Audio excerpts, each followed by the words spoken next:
My channel আড্ডা with মধু। চলে এসেছি আজকে আমি একটা নতুন ব্লগ নিয়ে। আজকের ব্লগটা কিন্তু যারা খুব খেতে ভালোবাসো তাদের জন্য অনেক ইন্টারেস্টিং হতে চলেছে, কারণ আজকে আমি যাচ্ছি কল্যাণী ফুড ফেস্টিভ্যালে। হ্যাঁ, ঠিক শুনেছো, যেখানে অনেক ধরনের খাবার। তো খাবার দাবারগুলো কেমন, কীরকম কি টেস্ট, কটা দোকান এসেছে, সমস্ত খুঁটিনাটি তথ্য আমি দেবো এই ভিডিওর মধ্যে। তাই স্কিপ না করে পুরো ভিডিওটা দেখতে থাকো। চলো স্টার্ট করি। আমি বেরিয়েছিলাম ওই 4:30 নাগাদ, আর 4:40 ট্রেন ধরে চলে গেলাম কল্যাণী। সেখান থেকে কোনো রকমে দৌড়ে ট্রেন ধরেছিলাম কল্যাণী ঘোষপাড়ার। দেন কিছুক্ষণের মধ্যে পৌঁছে গেলাম আমি কল্যাণী ঘোষপাড়া স্টেশনে, আর সেখানকারই টিকিট কাউন্টারের সামনে দিয়ে নেমে গেলাম।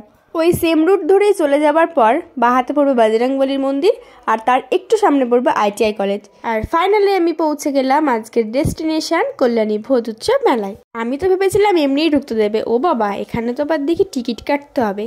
কি নাকি ভেতরে আছে, তার জন্য আবার 20-40 টাকা দিয়ে টিকিট কাটতে হলো। সত্যি বলতে আমি প্রথমবার কোনো খাদ্য মেলায় গেলাম, তাই দেখার জন্য বেশ এক্সাইটেড ছিলাম, কিন্তু গিয়ে দেখি বেশিরভাগ দোকান তখনও খোলেই নেই। আসলে আমি চলে গেছি প্রথম দিনই, মানে যেদিন উদ্বোধন হয়েছিল, সেজন্যই হয়তো দোকানপাট তেমন বসেনি।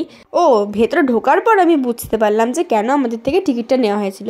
আসলে আমরা যেদিন গেছিলাম সেদিন একটা ব্যান্ডের আসার কথা ছিল, তাই প্রত্যেকের কাছ থেকে টিকিট নেওয়া হচ্ছিল। মেলায় ঢুকেই আমার প্রথমেই নজর পড়েছিল এই দোকানটার উপর, যেখানে বানানো হচ্ছিল স্পাইরাল পটেটো।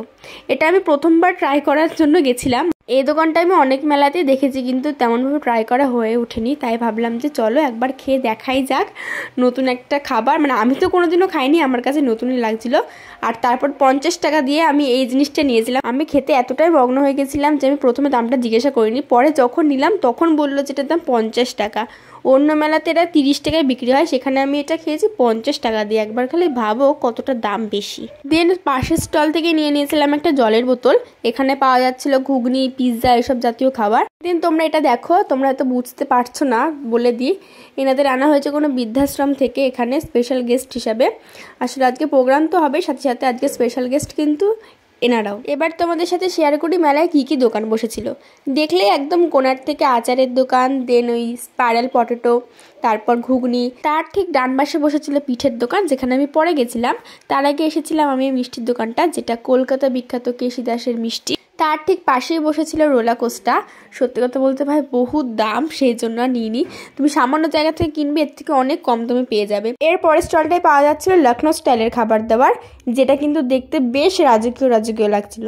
এরপরের স্টলটায় যে কী ছিল আমি বুঝতে পারিনি, কারণ তখনও পর্যন্ত এই দোকানটা ঠিকঠাক করে অ্যারেঞ্জ করা হয়নি। দেন যে স্টলটা বসেছিল সেটাতে কিন্তু বেশ ভালোই ভিড় হচ্ছিল।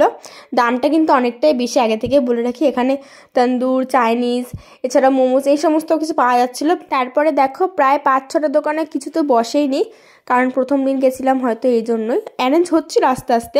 এরপরে যে দোকানটা ছিল সেটাতেও কিন্তু বেশ ভালোই ভিড় জমছিল, কারণ এখানে বিভিন্ন ধরনের মাছের চপ বলো বা চিকেন কাটলেট, মানে মাছ আর চিকেন দিয়ে সমস্ত রকমের আইটেম এখানে পাওয়া যাচ্ছিল। এতক্ষণ তোমাদের দেখালাম বাঁ দিকের রোতে কী কী দোকান বসেছিল, এবার তোমাদের দেখায় ডান দিকের রোতে কী কী ছিল। এই প্রথমেই ছিল এখানে কমিটির সমস্ত কিছু ছিল। এর পাশেই বসেছিল বিভিন্ন মশলার দোকান। দেখতেই পাচ্ছ বেশ ভালো কিন্তু সাজানো ছিল ব্যাপারটা, আর অনেক অফারও চলছিল, যে বাই 1 get 1 বা বাই 2 get 1 এরকম অফারও চলছিল। দেন ছিল এই যে মকটেল ককটেলের দোকান, কিন্তু আমার গলার অবস্থা এতটাই খারাপ ছিল আর ঠান্ডাও লেগেছিল, সেই জন্য এখান থেকেও আমি কিছু নিইনি।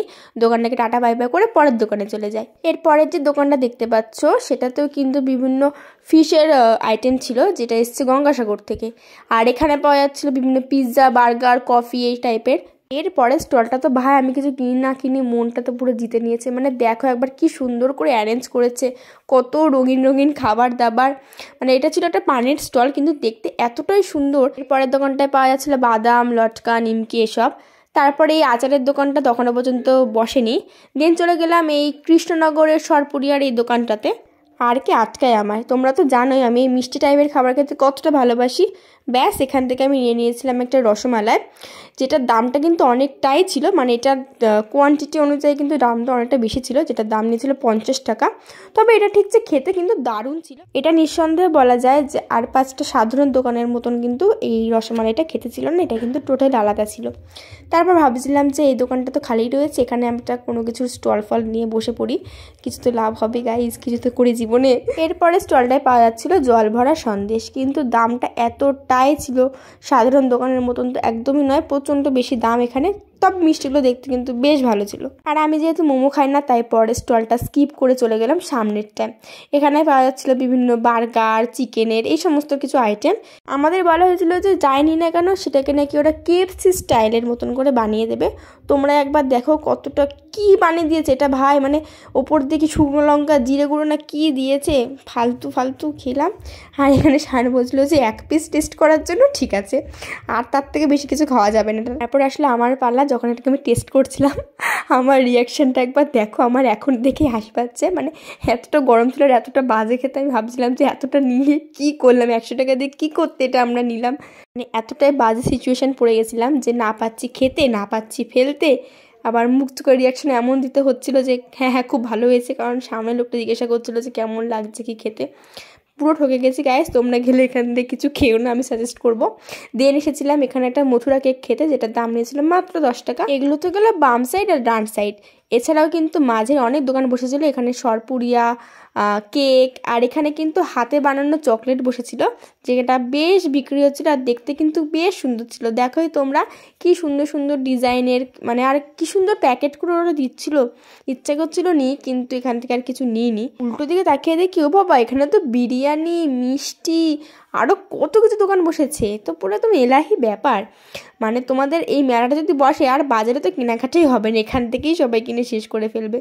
আর এখানে পাওয়া যাচ্ছিলো বিভিন্ন পিঠে টাইপের খাবার দাবার। তারপর বসেছিল এই টুর্কিশ আইসক্রিমের দোকানটা, যেখান থেকে ভেবেছিলাম যে কিছু একটা নেব, কিন্তু একটা আইসক্রিমের দাম 200 টাকা বলেছিল, তাই আর কিছু নিইনি।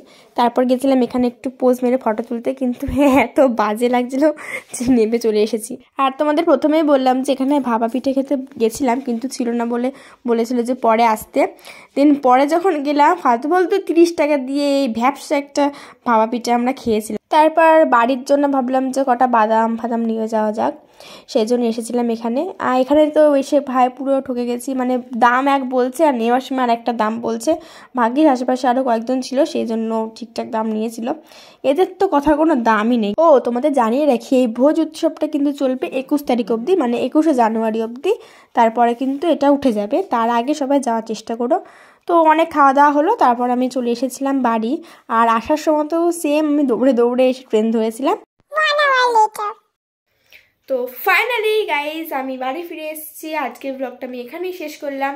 কেমন লাগলো সবাই অবশ্যই কমেন্টসে জানিও। আর নতুন নতুন এরকম ইন্টারেস্টিং ভিডিও পেতে আমার চ্যানেলটা অবশ্যই সাবস্ক্রাইব করে দিও। দেখা হচ্ছে নেক্সট ব্লগে, ততক্ষণের জন্য বাই।